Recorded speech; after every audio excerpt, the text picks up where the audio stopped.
Underkind. Alrighty,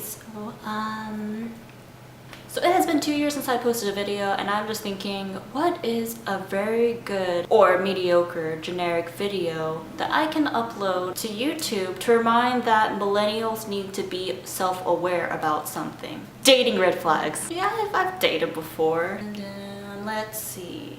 Okay, well, it seems like I typed up like about 6 different dating red flags you should look for if you're looking for a serious relationship, or if you're just looking for a short-term relationship. You just want to hang out and be committed to each other, but kind of go like, oh, but this is just to test the water, see how everything's going. So I guess the first 3 is that when you're looking for a serious relationship and you're just starting to get to know them, maybe you met them at a bar or a cafe, or you met them on a dating app, you want to make sure that they want to make specific plans to hang out with you. If they do not make specific plans to hang out with you, i.e. a time, a place, a location, at the very least a time and day, that means they do not want to hang out with you. Or maybe they just want you to be a booty call, like you never know. If he or she doesn't text you with equal enthusiasm as you do. Texting is always a 50-50 thing. You have to give people 50% of your time and enthusiasm. They have to give you 50% of their time and enthusiasm. If you are texting paragraphs and they are texting back one-word responses, they're not interested. Or maybe they are interested, but like back to my previous point, they just want you to be a booty call. I just realized my face was kind of out of focus, so we're gonna change that a little bit.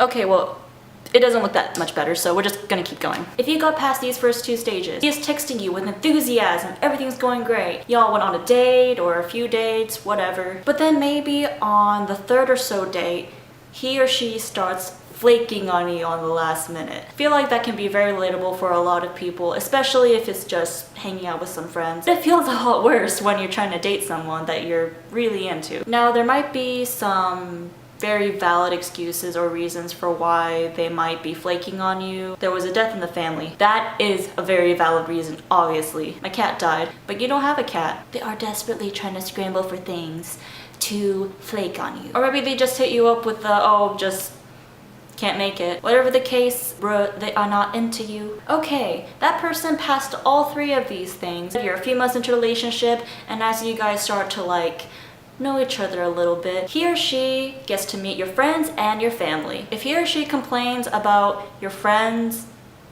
that's not good. If it's 1 or 2 friends that you have that you already know is kind of like, they're kind of hard to understand, then that's kind of understandable. But if it's all your friends, they're just being a hater. Chances are if they have a problem with all of your friends, maybe that means he'll start to have a problem with you down the line with the like very small things. This also goes for how he treats just random people in general, like the wait staff, servers at restaurants, attendants at movie theaters, etc. Kind of like observe their behavior, see if they say thank you for certain things, see if they don't like rip on them for like not getting your food to the table on time or something like that. Now, when it comes to family and they're complaining about your family, ooh, yeah, they get an F- if they don't like your family. If they don't make an effort to talk with your family, that should say a lot of things about themselves. If he or she shames your hobbies, interests, goals, any of the above, if he or she shames what you're interested in, what you just like doing in your spare time, what you want to be when you get older, when you graduate college, everything like that, that's not a good thing. They must be really self-insecure if they don't like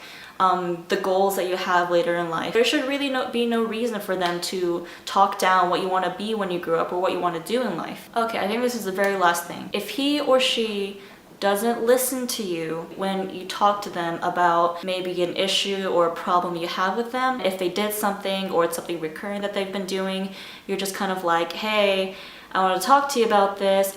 I was super pissed when you did this thing. If they don't take you seriously, what are the chances that they're going to take you seriously much later in the future? Okay, well that's all the things that I can think of today. Those are a couple of dating red flags that you should probably watch out for, albeit whether you're in a casual relationship, a pretty serious relationship. And maybe it sounds really obvious to some people that these are already dating red flags, but you'd be surprised. I mean, even me, like I didn't really know about these kind of things. I wasn't really aware about it before I started dating. A lot of people can be like very blinded by love sometimes, so just be careful.